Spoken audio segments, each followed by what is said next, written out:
Bonjour. En 1945, les gouvernements du monde, qui viennent de remporter la victoire sur l'Axe, décident de mettre en place des institutions pour garantir la paix et garantir les droits de l'homme. Une de ces institutions intervient aujourd'hui au moment de la crise sanitaire. C'est l'OMS, l'Organisation mondiale de la santé, dont nous voyons ici le logo, le symbole.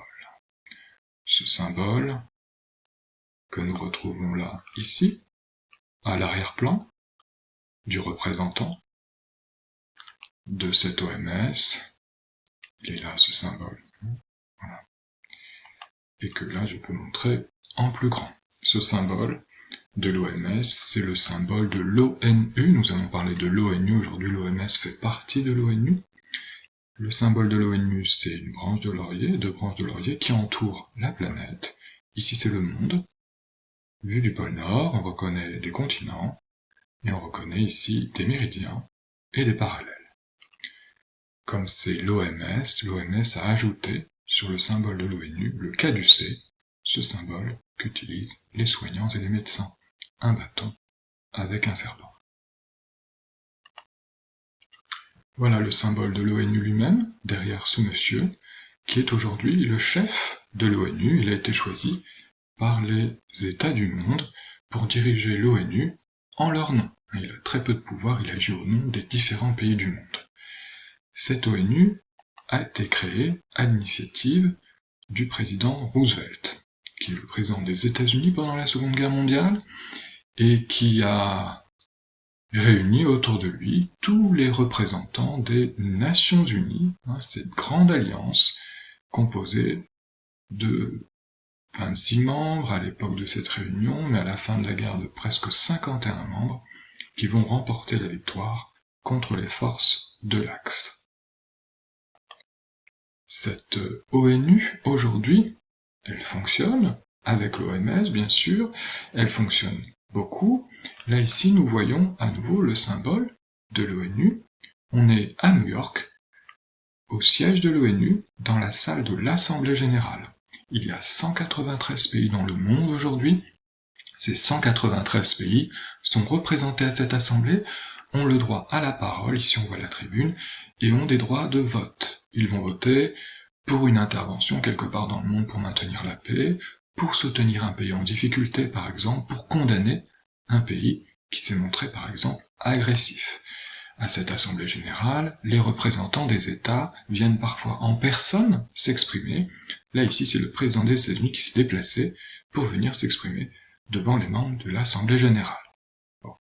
En réalité, il y a une autre institution très importante à l'ONU, c'est celle-ci, c'est ce qu'on appelle le Conseil de sécurité, 15 membres qui sont assis ici autour de cette table, 15 membres qui prennent les grandes décisions de l'ONU.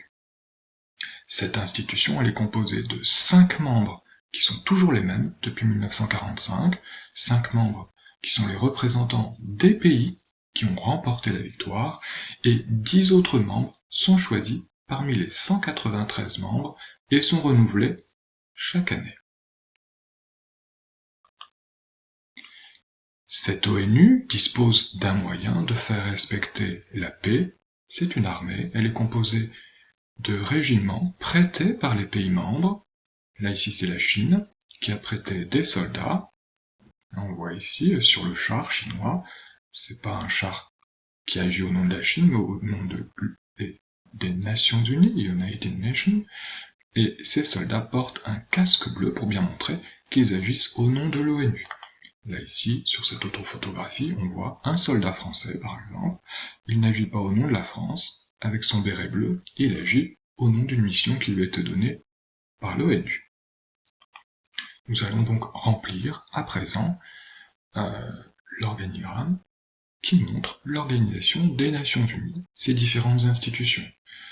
Alors, il y a le secrétaire général dont on a parlé, ce monsieur, il y a l'Assemblée générale des 193 pays, le Conseil de sécurité, il y a aussi une Cour internationale de justice, dont je n'ai pas encore parlé, et les institutions spécialisées, par exemple l'OMS.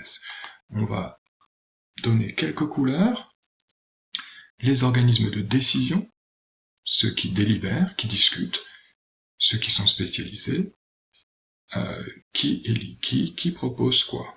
Voilà. Alors, on va remplir ici le Conseil de sécurité, je l'ai dit tout à l'heure, 15 membres, 5 sont permanents, ils ont un droit de veto, c'est-à-dire qu'ils peuvent dire non, je m'oppose, et aucune décision n'est prise contre eux. Ces 5 membres, c'est un pouvoir énorme. Ces 5 membres, ce sont les 5 pays qui ont gagné la Seconde Guerre mondiale, les États-Unis, le Royaume-Uni, l'URSS, la Chine et la France. Étonnant, mais nous avons expliqué un petit peu ce qu'il en était pour la France. Voilà. Le secrétaire général élu pour 5 ans, il vient d'être reconduit, et puis les 193 membres en 2017, c'est toujours vrai en 2020, chaque État dispose d'une voix. Donc, si on met les couleurs, les organismes de décision, ils sont là. Conseil de sécurité, secrétaire général, là c'est un organisme pour discuter, pour délibérer, pour réfléchir, et puis les organismes spécialisés, on va finir de les compléter, l'OMS, l'UNICEF, que vous connaissez peut-être, qui s'occupe des droits des enfants dans le monde, notamment le droit à l'école, à la santé, l'UNESCO, qui s'occupe de la culture, du patrimoine, de la protection de certains édifices.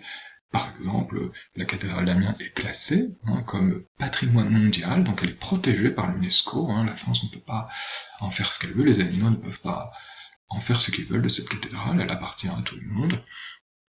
Et puis j'ai ajouté ici que c'est le Conseil de sécurité qui décide d'envoyer des casques bleus, donc c'est bien un organisme de décision. Voilà.